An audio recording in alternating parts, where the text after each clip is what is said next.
boat was a surprise, because it actually worked really well. It could handle just as well as any boat out there. Because, I mean, you've got a lot of weight up top, even though it doesn't have its engine in it. Your center of gravity's up higher. But, even in the good sea, he was okay. Some of the boats would turn back. They didn't want to get beat up. He had windshield washers in the heater. So, it was a typical Steve Johnson entry.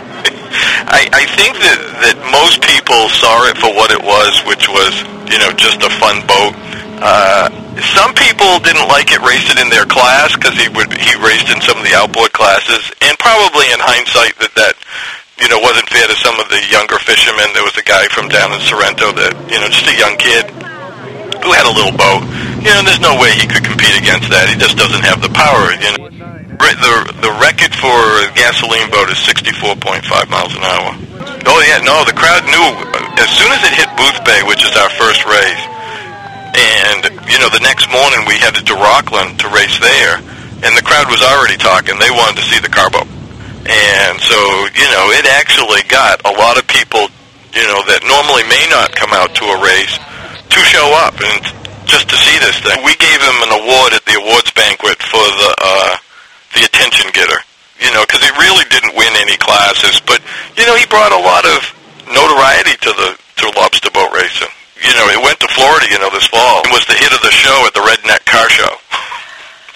It'll be interesting to see what he does for next year and where the races do go from there. I know that there's a couple boats that are being built or being upgraded. Foolish Pleasure is going to change his engine around so that his shaft angle isn't so sharp. He had a real problem once he got over 64 miles an hour that she'd porpoise, which means that the bow would bounce up and down. Steve always does something strange. Well, you know what he's got next, supposedly. He's got the Oscar Mayer Wiener. Remember the trucks? They wrecked one in Portland, drove it into a building or something, and supposedly he's got it. Good. See you later. See ya. Jesus.